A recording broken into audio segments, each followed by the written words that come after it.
Labrīt! Šodien ir 15. septembris, un es sāku raidījumu Pateicība, mīlestība.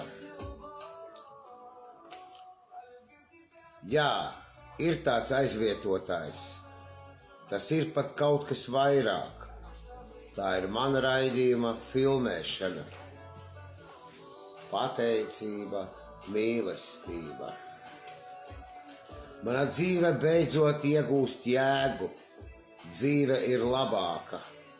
Raidījums manā dzīvē ienes kalpošanu. Traucēja mūzika, traucēja. Šis aizmirsu. Šodienas tēma ir jauna dzīve. Jauna dzīve. Nu tā, kā es jūtos. Nu paliku uzreiz, kā sāk filmēt sarkastisks, noteikti aizsardzība. Tad ir kaut kas no bailēm. Pakļāvīgs esmu, bet pie tām es esmu izaicinošs. Un iepriekš, kad pirms filmēšanas es biju mierīgs, bet kā sāku filmēt, nobijos, paliku pakļāvīgs, mazliet nedrošs, nobijies, bet izaicinošs. Un izaicinošs. Cenšos būt drosmīgs. Jauna dzīve. Nu ir sākusies jauna dzīve.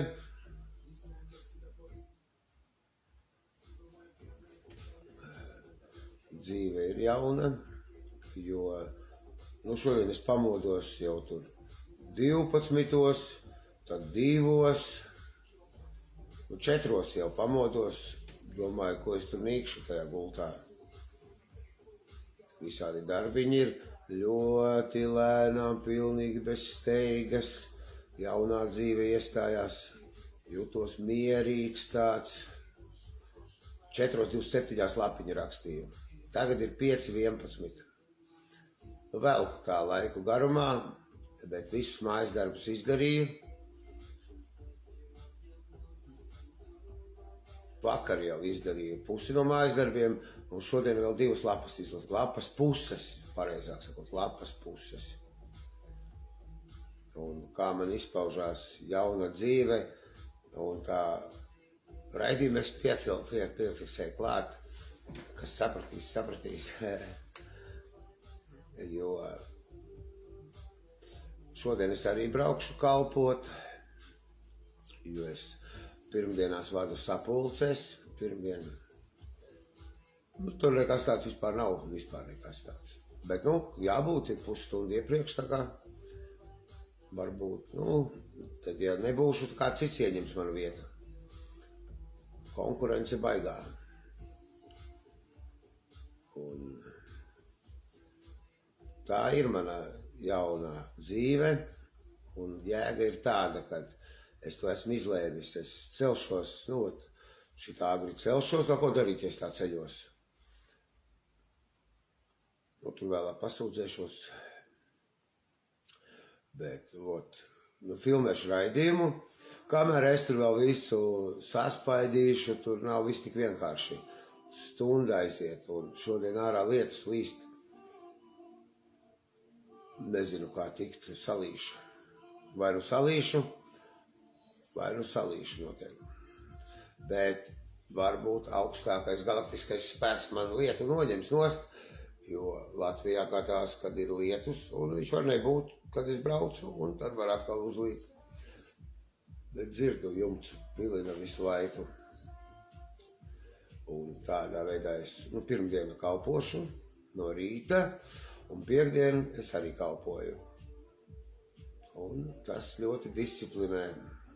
Un manā gadījumā rodas atbildības sajūta.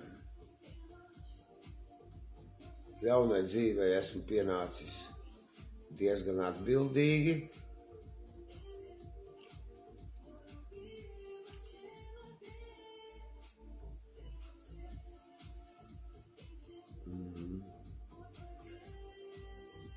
ļoti priecīgs esmu, ka ir tukša galva.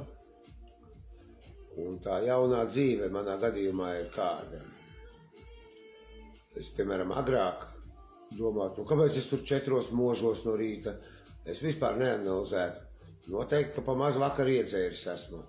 Vai kaut ko palietojis pa maz. Noteikti kaut ko domātu, kas man tur vakarā vajag, vai 0,5 vai 0,7 rēķinātu, varbūt kāds aliņš pietrūcis ir, kad es tā traucēju citiem dzīvot, tik agri pamožos. Bet tā kā es neesmu dzēris, es pamožos jaunajā dzīvē un domāju, laikam augstākais spēks grib, lai es palūgtu dvēseles mieru. Un tad ļoti lēnām nomierinos, paklepoju, bet pateicība, mīlestība, man nopirka zālītes, es iedzeru karotīti un klepus, tā kā pazūd uzreiz. Egļu pumpuru, kaut ko no egļu pumpuriem. Vispār, kā tāds, man arī vienaldzīgs esmu. Kāda jēga vai nejēga, bet, jēga tāda, kad es izlēmu. Un man taču ir jāiet pie tā narkologa gadu. Jo esmu ļoti skops. Es esmu ļoti skops. Un man tur jāmaksā 50 eiro gadā par to medicīnisko. Tā man būs uz 10 gadiem vai 5 gadiem. Es iekonomēšu. Jaunā dzīvē vēl daudz darba ir. Man ir jāuzfilmē tā sēņa. Es esmu izdomājis visu, kā darīt. Varbūt arī tagad var iet to darīt. Bet kaut kā nav noskaņojuma. Laiks ir. Ja laiks ir, tad var, kas manā gadījumā jaunā dzīvē, ja es nelietošu to alkoholu, tad būs brīvs brīdis, lasīšu to grāmatu, rakstīšu notikumus. Man ir līdz grāmata viss. Kaut kā mēģināšu aizvietot to laiku, jo tas YouTube man jau ir apnicis viss. Gribas ar riteni braukt man, gribas kaut kur tā kā izbraukt, braukāties gribās. Kaut kādus cilvēkus satikt jaunajā dzīvē. Jo vēlāk jau no tiem 10 tas laiks ātri paiet. Man ļoti patīk jaunajā dzīvē pa dienu pagulēt. Un ja es pa dienu paguļu, es uzreiz jūtos labi. Man labāk es jūtos nekā kā pa nakti gulējis, man tā ir. Un ir darbs arī ir jaunajā dzīvē. Ir darbs. Ļoti ceru, ka māceklis būs šodien. Redzēs, kā tur būs, bet lūkšu augstāko spēku, lai viņš man dod dvēseles mieru, un skatīsimies, kā tur būs.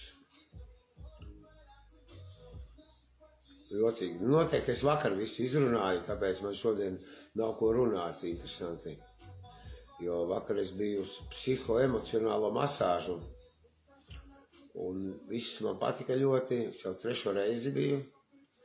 Un viņa mani nokaitināja. Par ko? Es saku, es esmu Dieva mīlulis. Viņa saka, ka es esmu vienīgais Dieva mīlulis. Es saku, nē, citi arī drīkst būt mīluļi. Kāpēc es vienīgais? Viņa saka, nē, es vienīgais. Es viņai atkal saku, nē, citi arī drīkst būt. Viņa saka, strīdamies. Kaut ko viņa pateica, un es paliku dusmīgs. Nikns, dusmīgs. Braucu mājās, pat nācās skatīties savu raidījumu, mūziku paklausījos krievu, un pagulēju uzreiz atlaida, bet kaut kā jūtu tās smadzenes bija saslēgušās kopā. Es uzmetu smadzenes galvā, viņas sakrita viss kā vajag atkal. Slēptā reklāma, pateicība, mīlestība, DVD Laurencio. Novilku kaut kā.